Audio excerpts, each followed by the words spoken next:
Les amis, nous vous recevons au Club 700, le club de la vie et la victoire totale en Jésus-Christ. Je veux remercier le pasteur Kofi pour sa présence. Je te renvoie la même salutation, Massi. Oh, merci. Merci également pour ta présence. Merci, pasteur. Et c'est bon d'être dans la présence du Seigneur. Alléluia. Les amis, vous voyez, c'est vraiment un plaisir de savoir que vous êtes aussi là. Votre présence aussi nous honore beaucoup. Aujourd'hui, nous allons vous montrer la guérison émotionnelle et la restauration de Marcella. Après un grave traumatisme, elle avait vécu à l'âge de 5 ans. À 5 ans, elle a été traumatisée. Un choc. Qu'est-ce qui s'est-il passé? Suivez son histoire. C'est au collège que j'ai commencé à remarquer que je me réveillais déprimée, en colère, et que j'avais des problèmes comportementaux et émotionnels vraiment étranges. C'est à ce moment-là que j'ai réalisé que je n'avais pas beaucoup de souvenirs de mon enfance. Il y a un souvenir qui se détache de l'enfance de Marcella. Un souvenir qu'elle ne peut oublier. Celle d'avoir été attirée dans une chambre par le meilleur ami de son père lorsqu'elle avait 6 ans. Tout ce dont je me souviens après ça, c'est d'être allongée sur un lit, immobilisée par ses bras posés sur les miens qui me maintenaient au lit. Et je me souviens m'être demandé « Comment vais-je sortir d'ici ?» À partir de ce moment-là, le jeune esprit de Marcella fut envahi par des pensées de meurtre, de haine et de violence. Je pensais à le tuer. Je faisais des cauchemars. Quand j'y repense aujourd'hui, je me rends compte que je voulais qu'il souffre autant que moi. Je ne trouvais pas les mots pour l'exprimer. Personne ne m'avait jamais parlé des abus sexuels. C'était tout simplement inimaginable que cela puisse arriver, surtout avec un ami de la famille. C'était la haine et la douleur qui m'habitaient, qui se manifestaient dans ces cauchemars. Au moment où elle était au collège, elle dirigea ses pensées de haine et de rage contre elle-même. Je pensais à quel point j'étais une personne horrible, un enfant horrible, à quel point j'étais laide et grosse, à quel point j'étais une ratée, sans cesse. C'était normal pour moi d'avoir constamment ces pensées intrusives. Elle avait des crises émotionnelles, puis elle commença à se mutiler, cachant la source de sa douleur, même à sa mère. Je me souviens lui avoir dit « J'ai l'impression que quelqu'un est mort ». C'était la seule façon dont je pouvais exprimer ce que je ressentais. Je pense que lorsque je me mutilais, j'exprimais quelque chose que je ne savais pas expliquer. J'étais en classe et je pensais à la façon dont je pourrais me mutiler. Alors je réfléchissais aux objets tranchants que je pourrais aller chercher pour me mutiler. Je suis devenue obsédée par l'idée de me faire du mal. Elle commença également à utiliser la nourriture et la privation alimentaire comme moyen d'autopunition et de contrôle. Je mangeais jusqu'à en avoir physiquement mal, puis j'allais vomir. La vie d'une personne boulimique est vraiment solitaire. C'est terrible. C'est épuisant. Ce n'est pas facile. On fait subir beaucoup à son corps pour y arriver. Je suis devenue accro à ça. Je ne pensais qu'à une chose, il y a de la nourriture sur la table. Comment je vais m'y prendre pour la voir et comment je vais la vomir tous les jours? Un jour, épuisée par les compulsions qui la détruisaient et désespérée de trouver de l'espoir, Marcella pria. J'ai dit, Dieu, si tu existes vraiment, enlève-moi ça et je ne reviendrai jamais en arrière. Peu après, elle tomba sur les sermons en ligne d'un pasteur local. Une étincelle s'alluma dans son esprit. Il parlait simplement de la Bible, il parlait de mourir à soi-même, de renaître. Je me suis dit, si c'est vrai, si on peut vraiment vivre une autre vie, je me souviens avoir pensé, je le veux. Si je peux effacer toutes mes erreurs, et si je peux vraiment, pas juste dire « Oh, je te pardonne », mais la façon dont il prêchait à ce sujet, vivre vraiment une toute nouvelle vie, je me suis dit « Je suis partante ». Elle commença à aller à l'église et à lire la Bible. Plus je lisais la Bible, plus mon esprit devenait sain. Je n'en avais jamais assez. Je voulais sans cesse ingérer la parole. Marcella donna sa vie à Christ et commença à passer par la délivrance, soumettant son cœur et son esprit à l'autorité de Christ. J'avais désormais le Saint-Esprit et la capacité de dire « Je connais la tentation, mais je n'ai pas cédé ». La haine de soi s'est transformée en « Tu ne te détestes pas ». J'ai appris davantage sur l'ennemi, j'ai appris davantage sur le diable. Je me disais « Oh, il me déteste ». C'est l'ennemi qui est contre moi et le Seigneur en moi dit Tu n'as plus ta place ici. Tu ne peux plus occuper de place dans mes pensées. Je guérissais enfin. Dépression, anxiété, peur, partez au nom de Jésus. Je réalisais pour la première fois, oh, comment ça, elles peuvent partir? Je comprenais ça. Comment ça? Peur, pars, va-t'en. L'anxiété, la dépression, je me disais, attends, non, ce sont mes diagnostics, c'est moi. Tout cela répond à un seul nom. Jésus. La puissance de Jésus se manifeste. Pas « Oh, allez à l'église régulièrement ». Je veux dire la puissance de Dieu dans la pièce. Au nom de Jésus et toute cette obscurité qui remonte et qui n'a d'autre choix que de me quitter. Vous n'avez pas d'emprise sur moi. C'était des mensonges du fin fond de l'enfer et vous n'avez aucun pouvoir sur moi.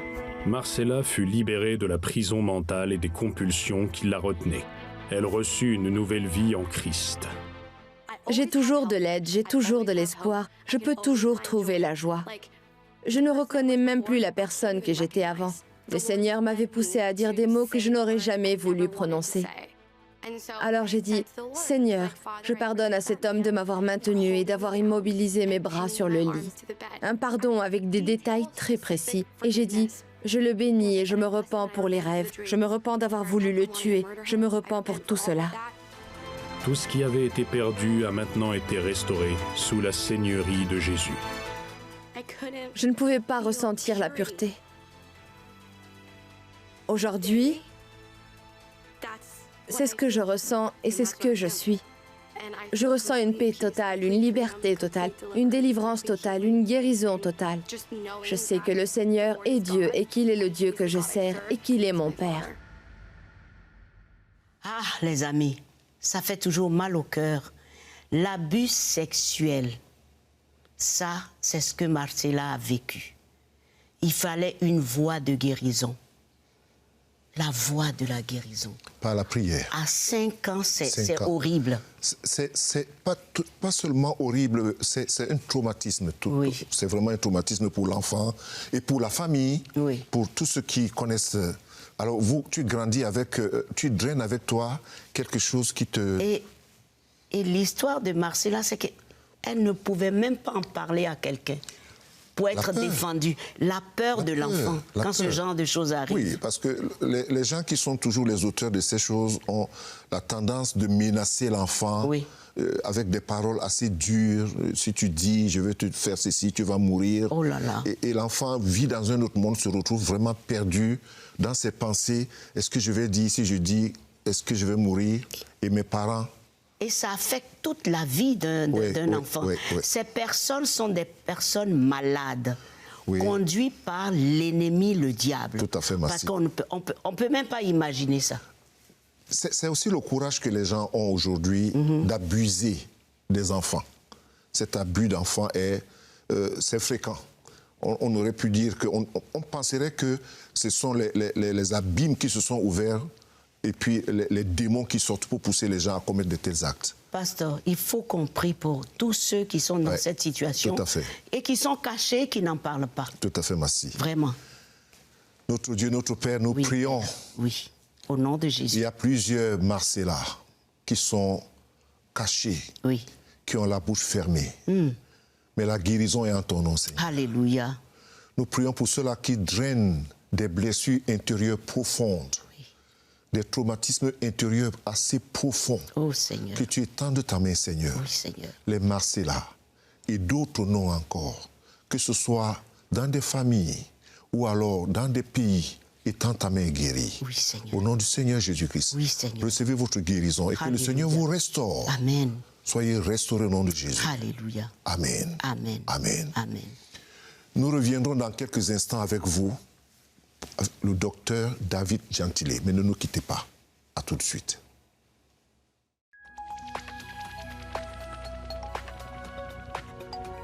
Si vous avez des questions spirituelles, des besoins de prière ou même si vous avez besoin de conseils, n'hésitez pas à nous contacter aujourd'hui à cette adresse ou au numéro suivant. Nos conseillers sont là pour vous aider. N'oubliez pas, nous sommes là pour vous.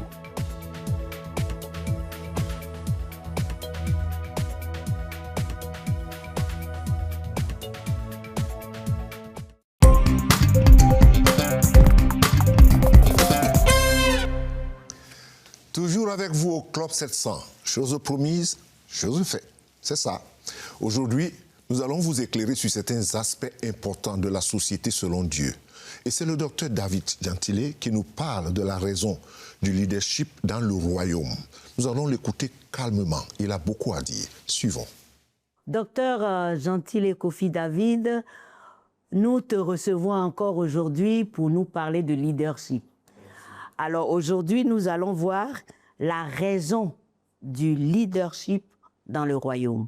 Il est important pour l'enfant de Dieu de comprendre que notre place sur la terre n'est pas en attendant d'arriver au ciel, de juste demeurer là, à aller à l'église, revenir et tout cela. Le Seigneur nous donne des responsabilités et dépendamment des secteurs dans lesquels il nous a formés, nous avons une autre éducation, il nous établit comme ses représentants, notamment comme la Bible dit dans le livre de 2 Corinthiens, chapitre 5, verset 20, il a fait de nous ses représentants, ses ambassadeurs. Et c'est ça le fondement même de la notion du leadership dans le royaume de Dieu. Donc c'est très important pour chaque chrétien. Absolument. Quand on voit par exemple ce qu'on appelle les 7 portes du leadership, c'est-à-dire la religion, l'économie, la politique, l'éducation, la famille et autres, il est important que le chrétien qui comprend tous ces secteurs comme des opportunités de servir le Seigneur, mais à travers le Seigneur, en réalité, c'est les hommes qu'il sert au nom de l'Éternel. Donc c'est un leadership responsable, un leadership selon l'appel et le mandat que Dieu nous a donné. Et c'est fondamental de faire comprendre aux enfants de Dieu que dans l'exercice de nos responsabilités, c'est ce que le Seigneur attend de nous, qu'on le fasse avec excellence, qu'on le fasse avec un impact véritable pour la gloire de Dieu et pour le bien des hommes. OK. Alors les gens qui nous écoutent vont dire leadership, c'est un mot anglais. Qu'est-ce que c'est exactement? Le leadership, c'est la capacité de diriger. Aussi simple que cela, une traduction simple, comment diriger, c'est aussi simple que ça. En tant qu'enfant de Dieu, la Bible dit dans le livre de Apocalypse chapitre 5 verset 12 que j'ai cité, mais également Luc chapitre 10 verset 19, voici je vous ai donné le pouvoir de marcher sur les serpents et les scorpions et rien ne pourra vous nuire. Il ne s'agit pas pour nous d'aller marcher sur des serpents physiques, des scorpions physiques pour montrer que non, on a un pouvoir ou quoi que ce soit. Le pouvoir que Dieu nous donne est un pouvoir spirituel, certes, mais ce pouvoir spirituel s'exerce dans le cadre de notre quotidien. Et le chrétien est enfant de Dieu, le représentant partout où il nous a établis. Et donc le leadership est plus qu'important, c'est fondamental afin de faire avancer le royaume de Dieu, d'établir le royaume de Dieu et de le valoriser. Qu'est-ce que tu conseilles à tous ces chrétiens qui nous écoutent en ce moment et qui se disent, est-ce que je suis qualifié? Est-ce que je peux ceci? Qu'est-ce qu'on peut leur dire? Ce qu'on peut leur dire, c'est que d'abord, il faut accepter le concept comme étant la volonté de Dieu, parce que beaucoup de personnes pensent par exemple que non, dans les temps passés, quand on dit qu'il y a un appel de Dieu sur un cadre, tout de suite il va penser à démissionner de son travail pour aller au service de Dieu, alors que on a vu des dégâts pas possibles, parce que les gens ont démissionné, maintenant il n'y a plus de subsistance, monsieur dépend de l'église, son épouse, les enfants et tout ça, ça a été des erreurs qu'il ne faut plus répéter.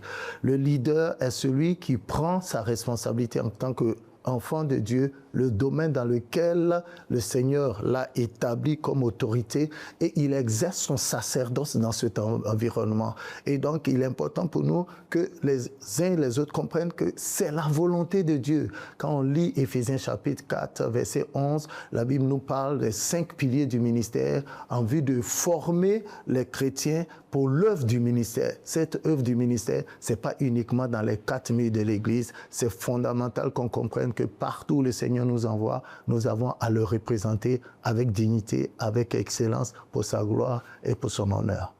Donc il y a quand même un certain comportement, le caractère. Qu'est-ce qu'on peut donner comme conseil? Le chrétien ne doit pas être un leader ordinaire. Parce que plus vous excellez dans un domaine, plus vous vous distinguez, plus plus la gloire est donnée à Dieu, parce que vous êtes son représentant. Donc, comment faire pour se distinguer? Naturellement, il faut payer le prix. Il faut payer le prix de la compétence, il faut payer le prix de l'excellence, il faut payer le prix du sacrifice, il faut payer le prix de l'excellence. Ça, nous devons courir après cela. Mais fondamentalement, après avoir fait toutes ces choses que les gens en face, nos concurrents ou bien tous ceux qui ne sont pas de Dieu, ils peuvent avoir également, il faut ajouter la dimension spirituelle qui est fondamentale. De la même manière que la Bible dit dans le livre de Jacques, chapitre 2, verset 26, qu'un corps sans l'esprit est mort, la foi sans les œuvres est morte. Donc, être compétent, mais ajouter la dimension spirituelle, et ça va faire de nous des instruments puissants entre les mains de l'Éternel pour gagner des territoires pour sa gloire. Alors, la dimension spirituelle. La dimension spirituelle, fondamentalement, ça signifie que quoi?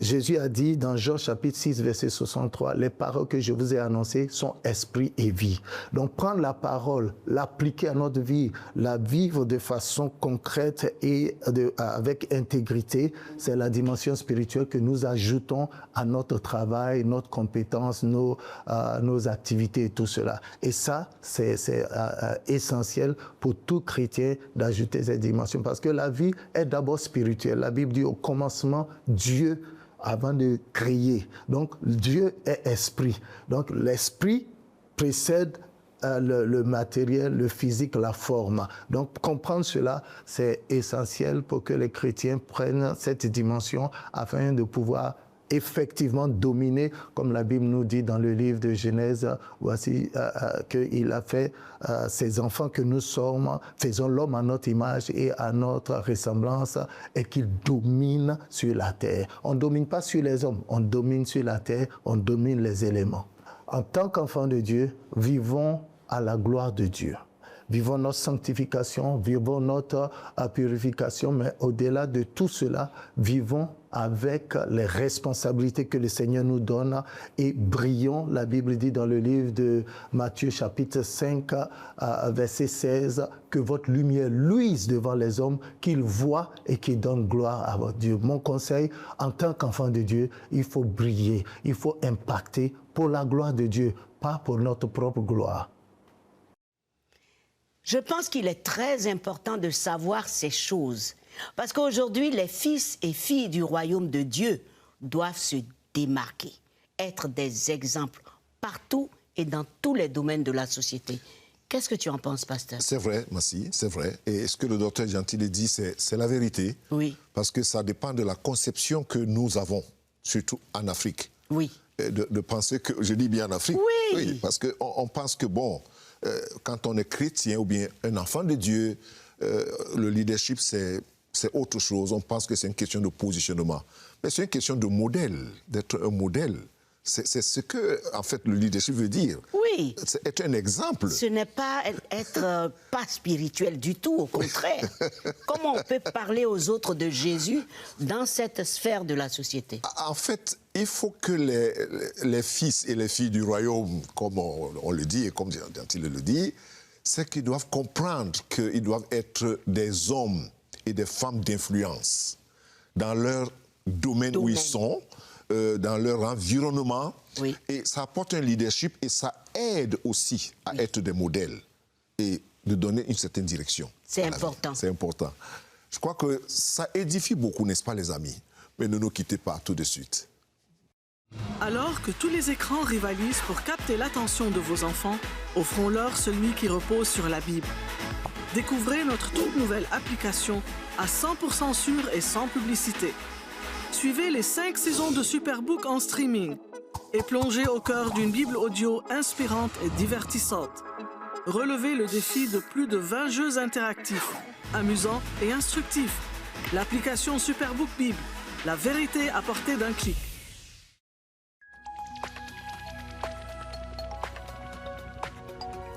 Si vous avez des questions spirituelles, des besoins de prière ou même si vous avez besoin de conseils, n'hésitez pas à nous contacter aujourd'hui à cette adresse ou au numéro suivant. Nos conseillers sont là pour vous aider. N'oubliez pas, nous sommes là pour vous.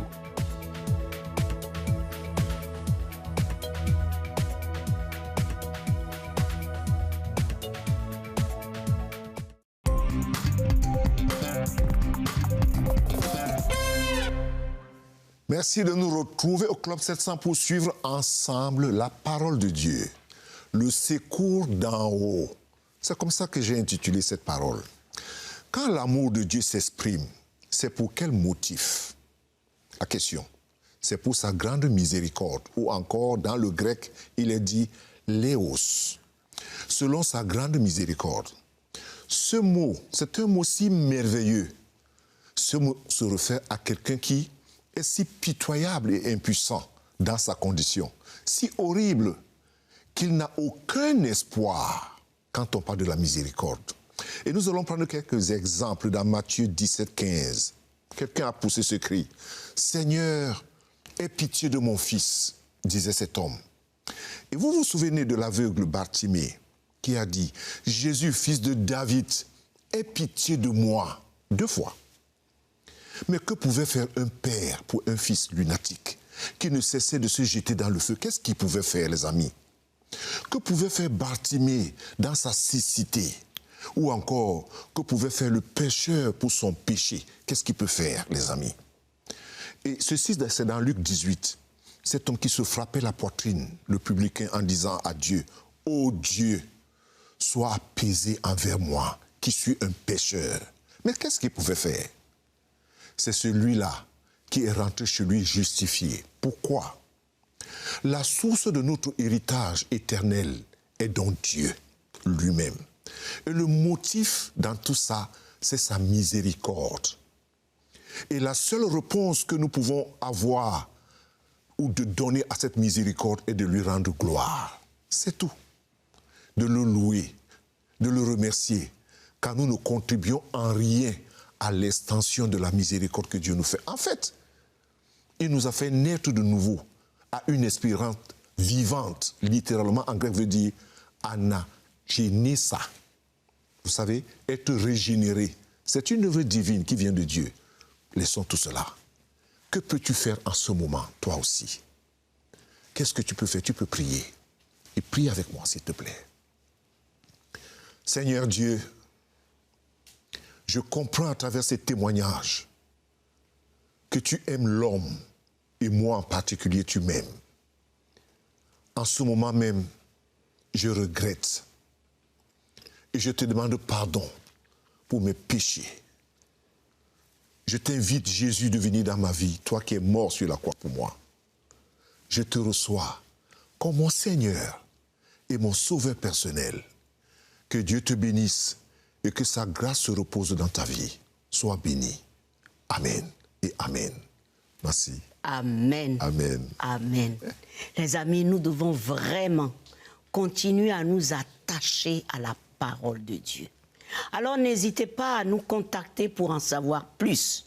Le pasteur, toute l'équipe du Club 700, toujours présent pour vous.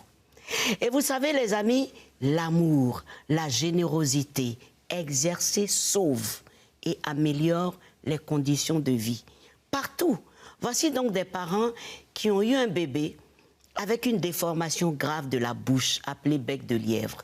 Et toute la famille a dit, c'est mieux que ce bébé soit mort. Vous vous rendez compte? Mais Obi a dit non. Regardez. Angélie est née avec une fente palatine. Elle vit au Honduras avec ses parents.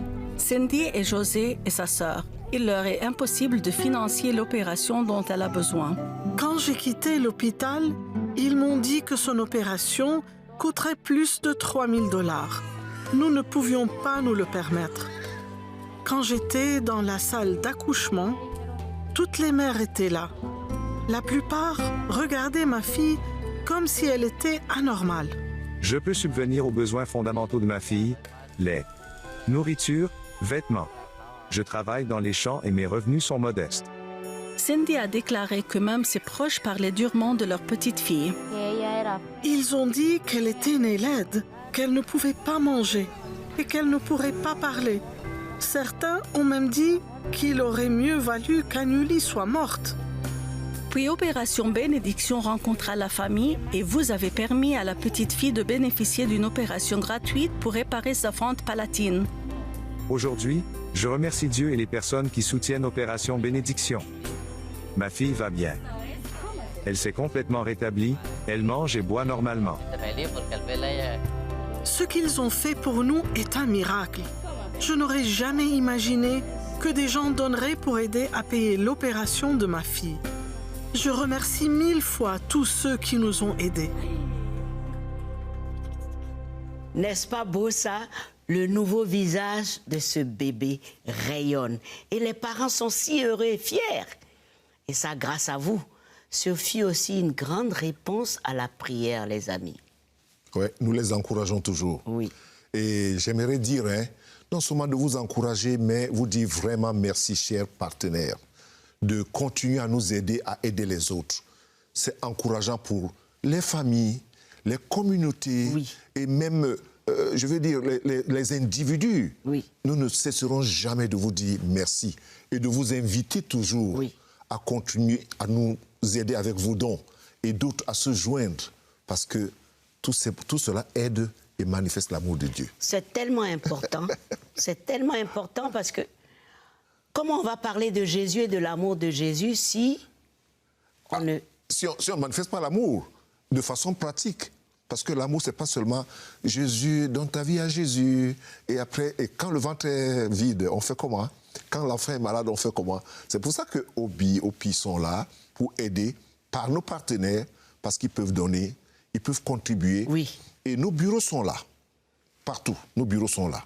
Juste un petit don sauve une vie, sauve une famille, sauve une communauté. Tu en as beaucoup qui t'appellent dans ton bureau, non? Oui, beaucoup. Non seulement qui appellent, pas seulement du Cameroun, mais même hors du Cameroun. Oh. Et il faut dire que lorsque les gens regardent ce qu'on fait pour aider les enfants ou les communautés ou des cas pareils, il y a comme un élan.